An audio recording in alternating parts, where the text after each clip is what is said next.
ابھی تک نے علم کے پہلے کتنی رکھتے ہیں اور بعد میں کتنی رکھتے ہیں. فجر کی سنتیں کب پڑھنی چاہیے؟ سنو فجر کی سنتوں کے بارے میں. میرے رسول کریم سید عالم صلی اللہ تعالی علیہ وسلم سے ایک صحابی نے پوچھا تھا، حضور میری فجر کی سنتیں رہ گئیں یا رہ جاتی ہیں تو حکم کیا ہے؟ کیا انداز ہے حضور کا. بخاری مسلم کے لفظ سنو. حضور سید عالم صلی اللہ علیہ وسلم فرمانے لگے، اس نے کیا پوچھا تھا؟ حضور جواب کیا دیتے؟ فرمایا فجر کی سنتیں کبھی نہ چھوڑنا، فجر کی پہلی 2 سنتیں کبھی نہ چھوڑنا. یا رسول اللہ صلی اللہ تعالی علیہ وسلم میری رہ گئی ہیں، رہ جاتی ہیں. فرمایا فجر کی 2 سنتیں نہ چھوڑنا. فرمایا فجر کی پہلی 2 سنتیں مجھے دنیا اور دنیا کے اندر جو کچھ ہے وہ سب سے زیادہ پیاری ہے. فجر کی 2 سنتیں دنیا اور دنیا میں جو کچھ ہیں مجھے وہ سب سے زیادہ پیاری ہیں.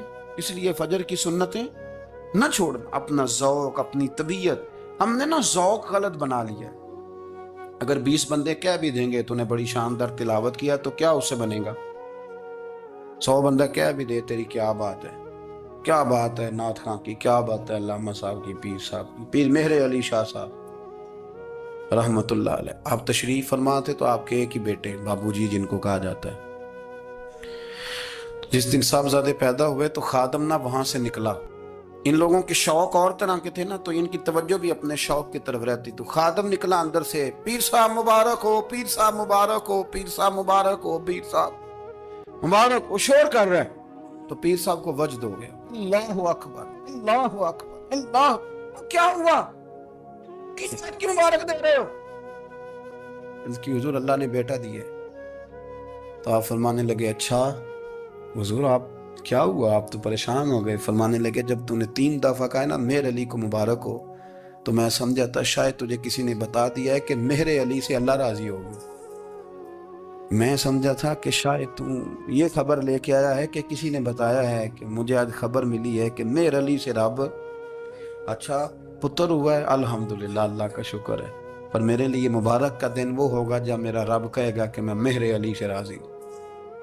میرے محبوب کہیں گے کہ میں مہر علی سے. آپ بات کو سمجھیں. شوق ہی کسی اور طرف تھا، دل ہی کہیں اور لگا ہوا تھا، طبیعت ہی کہیں اور مائل تھی. کوئی وظیفہ پوچھتے تھے تو پڑھتے تھے وہ لوگ، کچھ اللہ اللہ انہیں بتائی جاتی تھی تو کرنے کا ذوق رکھتے تھے. طبیعت تھی، قائل تھے. حضرت ربیع کہتے ہیں میں بڑی دور سے سفر کر کے گیا حضرت اویس کرنی سے ملنے، بڑی دور سے. اور جب میں پہنچا تو فجر کا وقت تھا. تو حضرت اویس کرنی کو میں نے پا لیا تو وہ نماز پڑھ کے نا قرآن شریف لے کے بیٹھ گئے. فرماتے ہیں اشراق چاشت کا وقت ہوا تو نفلوں کی نیت باندھ لی. محدث ابن الجوزی نے لکھا ہے، فرماتے ہیں پھر جب زوال کا وقت ہوا تو مسجد میں جھاڑو دینے لگ گئے. زور کی نماز پڑھ کے تو عصر کی تیاری تک وہ مسجد میں بیٹھے رہے. اور میرے نبی پاک علیہ السلام نے فرمایا جو نماز کے انتظار میں بیٹھا ہو وہ نماز ہی میں ہے، وہ نماز ہی میں ہے. فرمایا میری دنیا، میری امت کی جو رہبانیت ہے نا وہ اتنی ہے کہ نماز کا انتظار کرے. اذان کے بعد نماز کا یہ راہب ہے، یہ اس وقت چھوڑ کے بیٹھے ہیں سارا کچھ. فرماتے ہیں عصر تک انہوں نے اللہ اللہ کی، پھر مغرب تک کی. عشاء کی نماز ہوئی تو نماز پڑھی تو وہ تھک گئے. اب مجھے وہ فارغ ہوں مصلی چھوڑے تو میں ملاقات کروں نا. کہ آپ حیران نہ ہو کہ اتنی دیر بندہ کیسے اللہ اللہ کر. ہم نے کی نہیں نا اس لیے ہم پریشان ہیں. جو عادی ہوتے ہیں وہ کر بھی لیتے ہیں. وہ یہ کام، میری بات کی سمجھ آ رہی ہے؟ جب جاتے ہو کسی دفتر میں تو 8 گھنٹے کھڑے رہ لیتے ہو نا، مجبوری ہوتی ہے تو کھڑے رہا جا سکتا ہے. پاسپورٹ کے دفتر بولیے، امیگریشن کی لائنوں میں، اور میں نے تو ایمبیسیوں میں بندے 12 گھنٹے پہلے جا کے کھڑے دیکھے، رہ لیتے ہیں کھڑے. تو اگر ان کاموں کے لیے رہا جاتا ہے تو اللہ رسول کے لیے بھی کھڑے رہا جا سکتا ہے. تو فرمانے لگے کہ جب عشاء کی نماز کے بعد آخر انسان تھے، تھک گئے، نیند کا غلبہ ہوا تو تھوڑی ایسے آنکھ بند ہوئی تو کھلی تو رونے لگے. حضرت ویسے کرنی رو کے کہنے لگے مالک مجھے غافل تو نہ کر، ابھی میں نے کیا بھی کچھ نہیں، دن ختم ہو گیا، کوئی نفل نہیں، کوئی اللہ اللہ نہیں، اللہ مجھے غافل نہ کر، میری مدد فرما. فرماتے ہیں جب وہ روئے تو میرے ساتھ جو شخص تھا میں نے کہا اٹھو چلیں. کہنے لگا حضور ملنا نہیں. فرمایا جو میں لینے آیا تھا وہ مجھے مل گیا ہے، جو میں ان سے سیکھنے آیا تھا وہ مجھے نصیب ہو گیا. اب اور میں نے کیا لینا، ختم ہو گئی بات، اٹھو چلیں. اللہ کے بندوں نے حضرت ربیہ بن کعب اسلمی رضی اللہ تعالیٰ عنہ فرماتے ہیں کہتے ہیں جب بنو قریظہ اور بنو نذیر یہودیوں کے ساتھ حضور علیہ السلام نے جنگ کا اعلان فرمایا تو وہ دشمن ہو گئے. ہمیں خطرہ تھا کہ وہ رات کو کہیں محبوب کو تکلیف نہ دیں، تو کچھ لوگ نا تلواریں لے کے نبی پاک کے دروازے پہ پہرے داری کرتے تھے. گن مین رکھنا حرام نہیں، اگر کسی کو واقعی خطرہ ہو تو اس کے لیے سنت بھی ہے. حضرت علی المرتضیٰ تلوار لے کے حضور کے گھر کا پہرا دیتے تھے. حضرت ربیعہ بن کعب اسلمی رضی اللہ تعالیٰ عنہ فرماتے ہیں کہ رات میری ڈیوٹی تھی کہ میں حضور کے گھر کا پہرا دوں گا، تو فرماتے ہیں میں باہر سن رہا تھا، ساری رات ہی میرے نبی پاک نے اللہ کی تسبیح پڑھی. ساری رات، کبھی تسبیح، کبھی تحلیل، کبھی تحمید، کبھی تکبیر، ساری رات. فرماتے ہیں ساری رات حضور پڑھتے رہے اور ساری رات ہی میں سنتا رہا. مجھے اونگ آ گئی، میری آنکھ لگ گئی، حضور ابھی پڑھ رہے تھے، میں تھک کے سو گیا. اور فرماتے ہیں جب میری آنکھ دوبارہ سے کھلی تو میرے کانوں میں پھر کوئی چیز گونجی، تو میں نے کان لگایا تو میرے حبیب ابھی بھی اللہ کو یاد کر رہے. ساری رات حضور رب کی عبادت کرتے. اسی لیے تو کہا یا ایھا المزمل قم اللیل الا قلیلا. حبیب ساری رات تو نہ جاگا کر، تھوڑا آرام بھی کر لیا کر. میرے بھائی اپنا مصلی، اپنی عبادات، اپنے وظائف، اللہ اللہ جو آپ نے کسی سے سیکھی ہے اس کو کبھی کمزور نہ ہونے دیں. شجرہ شریف جو کسی بزرگ سے آپ لے لیتے ہیں تو کیا رسم ہے کوئی؟ اس پہ کچھ لکھا ہوتا ہے، وہ پڑھنے کے لیے دیا جاتا ہے. اس پہ لکھا ہوتا ہے کہ یہ اللہ اللہ آپ نے کرنی ہے. انسان پر اگر کوئی شخص نیکی کر دیتا ہے، احسان کر دیتا ہے، تو انسان اس کے سامنے پھر گردن نہیں اٹھا سکتا. یار یہ میرے مشکل وقت کا دوست ہے، اس نے میرے ساتھ نیکی کی ہے. کبھی بھی گردن نہیں اٹھائے گا، جھکا کے رکھے گا. تو اگر عام کوئی نیکی کر دے تو اس کے سامنے انسان کبھی گردن نہیں اٹھاتا. تو جو رب ساری نعمتیں عطا فرمائے، جو کہے کہ تیری تخلیق میں نے کی، تجھ سے پہلوں کو بھی پیدا میں نے کیا، تیرے لیے زمین کا بچھونا بھی میں نے بچھایا، آسمان کی چھت بھی میں نے لگائی، تیرے لیے زمین سے ساری اناج کو، پھل کو، کھیتیوں کو نکالا بھی تیرے لیے. اب تو اس طرح کر کہ تو میری عبادت کر، تو میری بارگاہ میں جھک جا. بہت سارے نشے لوگوں کو لگے ہوئے ہوتے ہیں. ہر آدمی کوئی نہ کوئی نشہ کرتا ہے. کوئی دولت کا کرتا ہے، کوئی شہرت کا کرتا ہے، کوئی اپنی تعریف کا نشہ کرتا ہے. دو چار لوگوں سے تعریف سن کے مطمئن ہو جاتا ہے. ناراض تو نہیں ہو گیا اس جملے سے؟ آپ کرتے ہیں لوگ دولت کا نشہ بھی. یہ جب نقصان ہوتا ہے تو بندے بیمار نہیں ہو جاتے؟ پیسے ڈوب جاتے ہیں تو لوگ بیمار نہیں ہو جاتے؟ تو اس کا مطلب یہ ہوتا ہے کہ نشہ ٹوٹ گیا ہے. بہک ہوئے ہیں نا تھوڑے سے تو کانپتے ہیں، تڑپتے ہیں، پریشان. نشہ ہی اسی طرح ہی کرتا ہے نا، نہیں ملتا تو پریشان ہوتا ہے. یہ سارے نشے ہیں، مختلف قسم کا نشہ. ہم مانتے نہیں اس بات کو، تسلیم نہیں کرتے، کیونکہ تسلیم کرنا بڑا مشکل کام ہے. اس کے لیے تو بڑی ساری چیزیں جو ہیں وہ دبوچ کے اور بڑی سارے رستے پھلانگ کے آنا پڑتا ہے. تو بڑا مشکل ہے ماننا، ورنہ کرتے ہیں ہم. ہمارا مزاج ہے. یہ گھومنے پھرنے کا، دنیا دیکھنے کا بھی ایک نشہ ہے. یہ بہت ساری باتیں کرنے کا بھی ایک نشہ ہے. گپ شپ کا بھی ایک نشہ ہے. دو چار لوگوں کی جب تک پگڑیاں نہ کھول لیں، بعض لوگوں کو نیند نہیں آتی. یہ غیبت کا، چغلی کا، بددیانتی کا، یہ بھی ایک نشہ ہے. اس پر ملا رومی رحمت اللہ نے بڑا کلام لکھا ہے. وہ کہتے ہیں مانگ کے کھانے کا بھی نشہ ہے، مانگ کے کھانے کا بھی نشہ ہے. وہ کہتے ہیں کہ ایک بھیک مانگنے والی خاتون تھی، تو بادشاہ کے پاس بھیک مانگنے آئی تو بادشاہ کو پسند آ گئی، اس نے شادی کر لی. اب اس کو عادت تھی بھیک مانگ کے کھانے کی، تو وہ کنیزوں سے کہا کرتی تھی کہ فٹافٹ نہ روٹی لے کے آیا کرو، میں 2-3 دفعہ مانگوں تو پھر لایا کرو. کیونکہ ایک نشہ ہے نا، تو میں مانگوں 2-4 دفعہ تو پھر. تو انسان بہت سارے نشے کرتا ہے، یہ مانتا نہیں. یہ موبائل، یہ فیس بک، یہ سارے نشے ہی ہیں. اپنی فوٹو لگا لینا، سارا دن اسی کو دیکھتے رہنا. اور بڑے بڑے سیانے بندے جو وزادار ہیں، بڑے وزادار لوگ ہیں، لیکن وہ بھی سنجیدگی کے قائل نہیں، اس طرح کے نشوں کا شکار ہیں. یہ سارے نشے ہیں جو ہم نے پال لیے. ہمارے صوفیاء، ہمارے بزرگ فرماتے ہیں کہ تم اس طرح کرو، اگر سارے نشوں سے بچنا چاہتے ہو تو سجدے کا نشہ شروع کرو. سجدے کا نشہ شروع کرو. یہ نا اقبال کہتے ہیں، عطار ہو، رومی ہو، رازی. آپ بات کو سمجھیں، عطار ہو، رومی ہو راضی ہو غزالی ہو کچھ ہاتھ نہیں آتا بے آہ سحر گاہی. کہتے بہت بڑا صوفی ہو جیسے فرید الدین عطار تھے، بہت بڑا تصوف کا امام ہو جیسے امام غزالی تھے، بہت بڑا تفسیر کا استاد ہو جیسے امام رازی ہو، عطار ہو رومی ہو رازی ہو غزالی ہو، پر کچھ ہاتھ نہیں آتا بے آہ سحر گاہی. اگر سویرے اٹھ کے روتا نہیں نا اللہ کی بارگاہ، اگر تہجد نہیں نہ پڑھتا تو کچھ ہاتھ نہیں آتا بے آہ سحر گاہی. پھر اس کو کوئی چیز نصیب، میری بات کی سمجھ آ رہی ہے آپ حضرات؟ جب تک آپ سویرے نہیں اٹھتے، آپ اللہ اللہ نہیں کرتے، آپ کو نوافل کا چسکا نہیں، عبادت کا مزہ نہیں، فرمایا میری عبادت کرو، یہ شوق پیدا کرو، میں نے تمہیں پیدا کیا ہے. ہم لوگوں کے نشے مختلف نشے، بڑا عجیب رنگ ہے. محفل کی صدارت کرنے والے بڑے پیر صاحب، بڑے القابات، بیچ میں سے بندہ تلاش کرنے سے بھی نہیں مل رہا، اتنے بڑے لقب ہیں اس کے. لیکن وہ سج سنور کے 2.5 گھنٹے بیٹھا رہا محفل میں، اور نماز کا وقت آیا تو اس نے مختصر سی پڑھی، وہ نکل گیا. ہلکے سے سجدے کیے. اتنا بڑا عشق رسول نعت کا، ہو کیا بات ہے. اور عشق رسول کا بہت بڑا پیغامبر، بہت بڑا مبلغ، وہ بیچارہ سمجھ ہی نہیں سکا کہ اللہ کے رسول نے فرمایا تو نماز پڑھ میری آنکھیں ٹھنڈی ہو جائیں گی. تو یہ نشے کے عادی تو ہیں پر حقیقت کے قائل نہیں ہیں.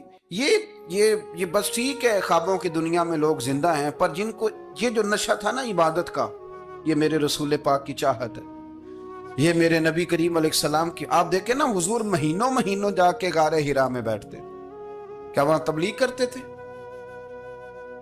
کوئی کتاب لکھتے تھے؟ رسول کریم علیہ السلام مہینہ رہتے غار حرا میں. کوئی نہ مجھے دیکھے، کوئی نہ مجھے ملے، حضور یہاں کیا ہے؟ فرمایا میں اپنے رب کی عبادت کروں گا. نبی کریم علیہ السلام نے سجدوں کے ساتھ پتھروں اور پہاڑوں کو آباد کر دیا، سجدوں کے ساتھ. آپ کا سجدہ آپ کو بہت ساری چیزوں سے چھڑا لیتا ہے، یہ بہت ساری جگہوں سے جھکنے سے بچا لیتا ہے. صوفیاء اولیاء یہ کیا کرتے تھے؟ یہ سجدے کا ذوق ہی تو پیدا کرتے تھے. سجدے کا ذوق. شاہ عبد العزیز دباغ رحمت اللہ تعالی علیہ اپنے مریدوں سے فرمایا کرتے تھے کہ اگر تم پکے نمازی بن جاؤ نا، تہجد گزار ہو جاؤ، تو میرے پاس آنا جانا چھوڑ دینا. عرض کی حضور کیوں؟ فرمایا میں تمہارے اور رب رسول کے راستے میں رکاوٹ نہیں بننا چاہتا، اور میرا مقصود ہے تمہیں وہاں تک پہنچانا. جب پہنچ گئے تو پھر میری ضرورت ختم ہو گئی. ہاں کبھی وسوس آئے، شک پیدا ہو، تکلیف ہو تو آنا. بیت المقدس پر قبضہ تھا عیسائیوں کا، تو صلاح الدین بڑے پریشان تھے. بابا جی کہنے لگے پتر کیا ہوا؟ کہنے لگے حضور پتہ چلا ہے دشمن کے 2 بحری بیڑے اسلحہ لے کے آ رہے ہیں. مسلمان پہلے ہی کمزور ہیں، اور اب اگر 2 بحری بیڑے اور آ گئے تو حضور مسئلہ بن جائے گا.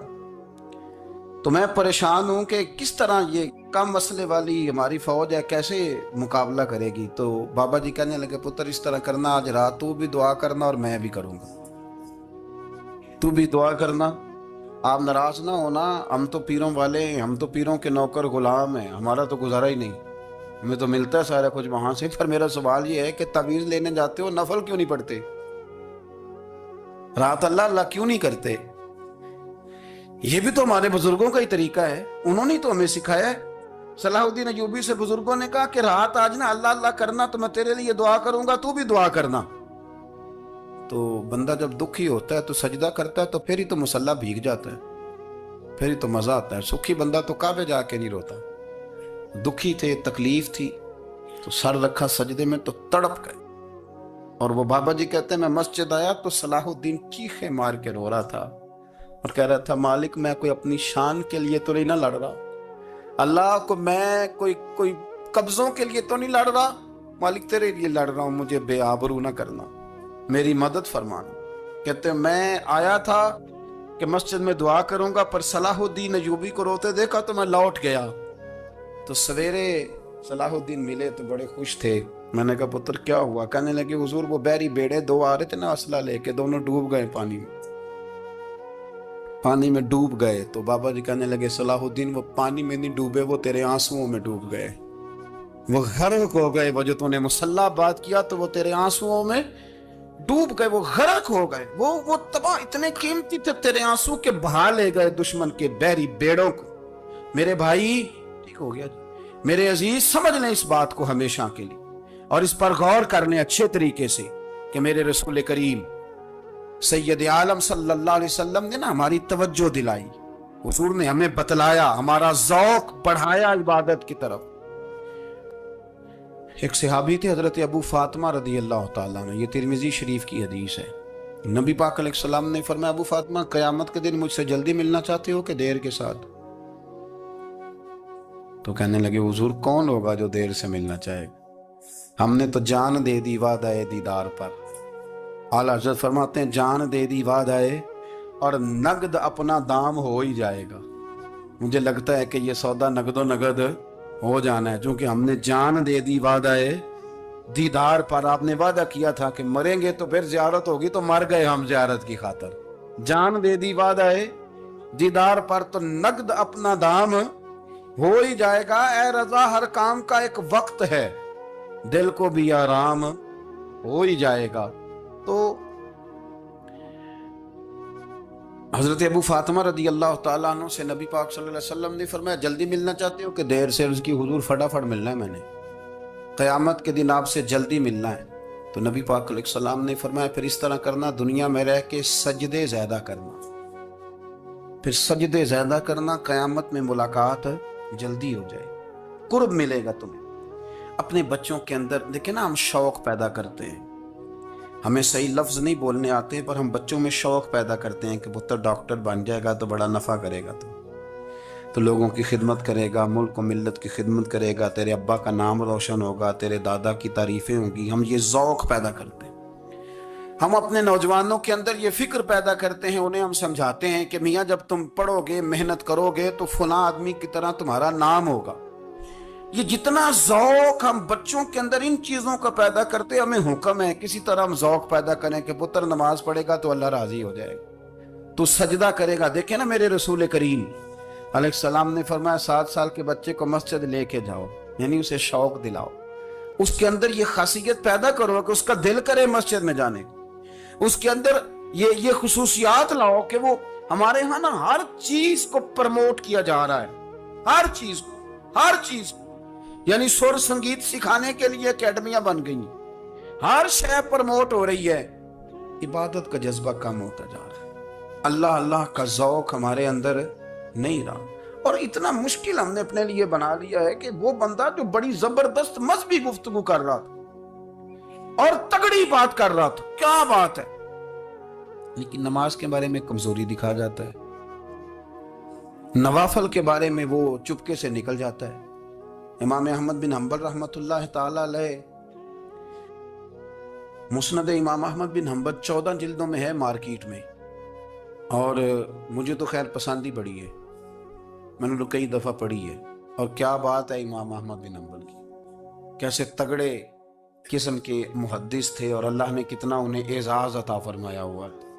یہ کوڑے بھی کھاتے تھے دین کی خاطر، سارا کرتا لہو سے بھر بھی جایا کرتا تھا، بڑا اعزاز والا شخص تھے، بڑے اعزاز والے، حدیثیں جمع کرنا، حدیثیں لکھنا، حدیث پڑھانا، سارا دن رہتے تھے۔ کہہ سکتے تھے کہ میں کر تو رہا ہوں کام، اور حدیث بھی موجود ہے کہ عالم عابد سے افضل ہوتا ہے، پر اس کے باوجود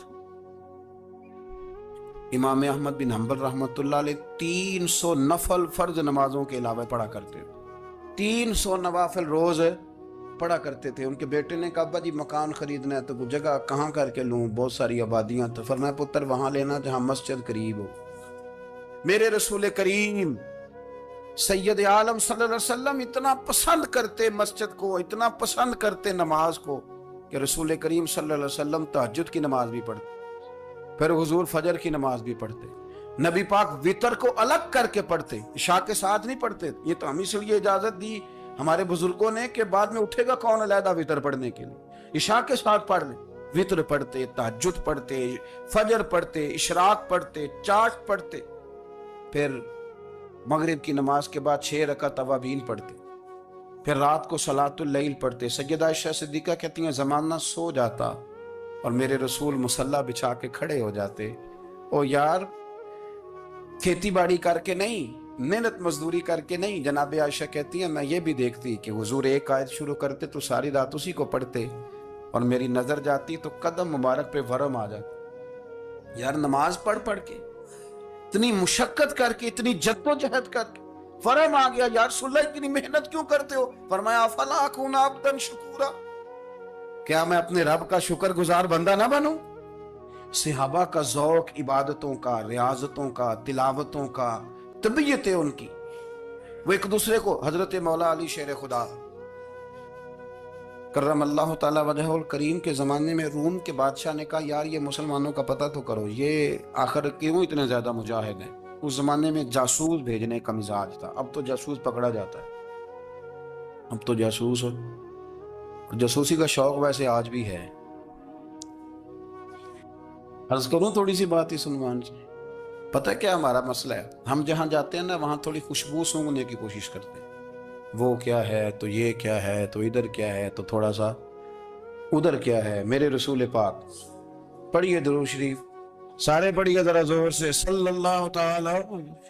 نبی پاک علیہ السلام نے فرمایا جاسوسی نہ کرنا ورنہ تم بندوں کو خراب کر دو, اور فرمایا اس طرح نہ ہو کہ تم کسی کے آپ کھول نہ نکلو تو تمہارے پہلے کھول جائیں. یہ جو ذوق ہے نا یہ ختم کریں, چھوڑیں. مطلب آپ کس چکر میں پڑے ہوئے ہیں, اتنی زیادہ توجہ کرنے کی کیا ضرورت ہے. نے کام سے کام رکھیں, اس میں بندہ تھوڑا سا نا آسان رہتا ہے. یہ جو بہت زیادہ ٹٹولنے والے لوگ ہوتے ہیں نا وہ بےچارے پھر عمر ٹٹولتے ہی گزار دیتے ہیں, اس لیے کہ مزاج ہی بہت پکا ہے. بوری کا منہ کھول کے اندر تک ہاتھ ڈالنا, تو پھر کئی دفعہ سامنے سے بچھو بھی لڑ جاتا ہے, خرابی ہوتی. تو جاسوسی کی جاتی تھی. اس نے بھی جاسوس بھیجے کیونکہ قبیلوں کے لوگ تھے, کچھ مسلم کچھ کافر, پہچانے نہیں جاتے تھے لوگ. تو کچھ لوگ اس نے بھیجے, انہوں نے آ کے نا تحقیق کی, ریسرچ کری کہ آخر ماجرا کیا ہے. تو واپس جا کے انہوں نے رپورٹ دی نا روم کے بادشاہ کو. اس رپورٹ کا ایک جملہ بڑا شاندار ہے. وہ کہنے لگا بادشاہ ہمیں مسلمانوں کی کوئی سمجھ نہیں آئی,